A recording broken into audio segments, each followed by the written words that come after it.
بسم اللہ الرحمن الرحیم۔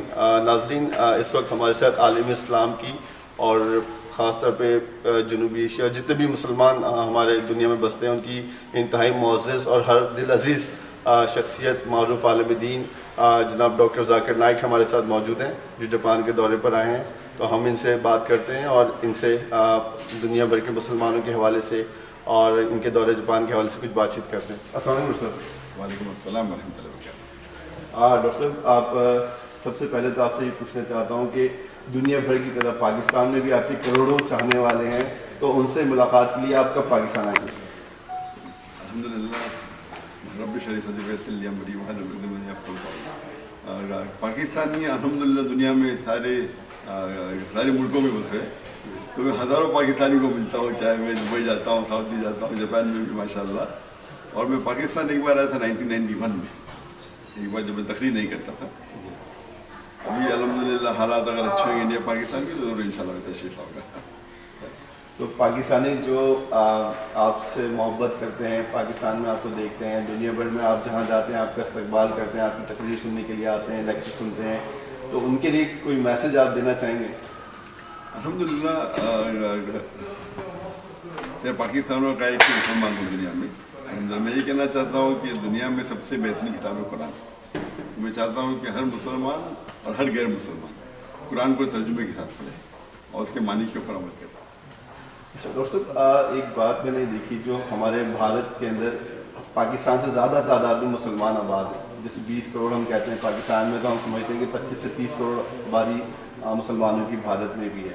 تو اکثر میں نے سنا ہے کچھ ہمارے انڈین بھائی، مسلمان بھائی، وہ کہتے ہیں کہ انڈیا میں آنے والی جو بھی مسائل، جو پرابلمز ہیں پولیٹیکلی ان کے اوپر ہوتی ہیں، اس کی ایک وجہ پاکستان بھی ہے، یا پاکستان سے آنے والے بیانات ہیں، یا کوئی ایسی ہار جیت کا کرکٹ میں یا کھیلوں میں، تو اس سے ان کے اوپر پریشر بہت بڑھ جاتا ہے۔ تو آپ کیا سمجھتے ہیں، ایسا کچھ ہے؟ یہ میرے نظریے سے یہ زیادہ پولیٹکس ہے۔ تو پولیٹیکل لوگ ایک بہانہ ڈھونڈتے ہیں کس طریقے سے لوگوں کو مین مدعے سے ہٹانے کے لیے۔ تو اگر کچھ پاکستان میں کچھ پولیٹیکل پرابلم ہے تو لوگ کو اس کا دھیان اٹھانے کے لیے انڈیا کی توجہ دیتے ہیں، انڈیا میں پالیٹیشن وہ کرتے ہیں، اور خود کا کچھ تکلیف ہے، خود کی کچھ کمزوری ہے، لوگ اعتراض کر رہے تو دھیان ہٹانے کے لیے پاکستان پہ ڈائیورٹ کرتے ہیں۔ تو یہ پولیٹیکل ایک بہانہ ہے لوگ کو ایک دوسرے سے دھیان ہٹانے کے لیے۔ ورنہ میرے حساب سے دیکھے جاؤ تو جتنے بھی ہندوستان میں چاہے غیر مسلم ہو یا مسلم ہو یا پاکستان مسلمان ہیں، وہ ایک دوسرے سے محبت کرتے ہیں، لیکن کچھ چند لوگ ہیں جو اس کو پولیٹیکل مدعا بناتے ہیں اور اپنے ووٹ بینک کو بڑھانے کے لیے اس کا استعمال کرتے ہیں۔ سر، ابھی حالیہ دنوں میں ایک پولیٹیکلی ایک ایشو کھڑا ہوا ہے کہ بھارت میں گائے کے گوشت پر پابندی لگا دی گئی ہے، تو آپ سمجھتے ہیں کہ مسلمانوں کو اس قانون کا احترام کرنا چاہیے؟ بالکل، جہاں تک کہ مسلمان ہیں، ایک ہوتا ہے ذاتی رائے اور ایک ہوتا ہے کہ اسلامک رائے۔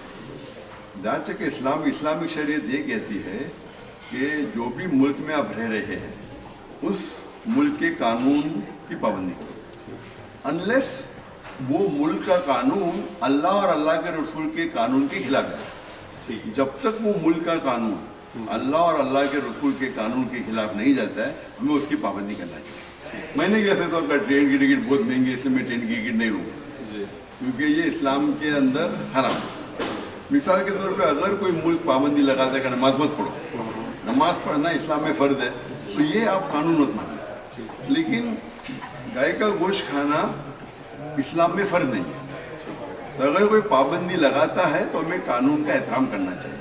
یہ اسلامی اصول بنے گا۔ ذاتی رائے مجھ سے پوچھیں گے تو یہ جو بیف بین ہے یہ بھی پولیٹیکل ایشو ہے، کیونکہ کروڑوں کی تعداد میں ہندو بھی کھاتے ہیں، نان ویج بھی کھاتے ہیں، مٹن بھی کھاتے ہیں، بیف بھی کھاتے ہیں، ان کی کتابوں میں لکھا ہوا ہے۔ تو اگر آپ یہ ایشو دیکھیں گے تو ان کے مذہبی کتابوں میں لکھا ہے کہ سنتوں نے گوشت کھایا اور گائے بھی کھائی، آپ سمجھے نا؟ تو یہ پولیٹیکل ایشو ہے اور یہ کچھ اسٹیٹ میں کافی سالوں سے بینڈ ہے۔ ابھی نئی گورنمنٹ آنے کی وجہ سے اور اسٹیٹوں میں پابندی لگا دی، اس کا مانٹ ہے اس سے زیادہ پابندی لگائی گئی، اور یہ کہ اور کچھ ملکوں میں پابندی ہے کہ اگر آپ کھائیں گے تو 5 سال سزا۔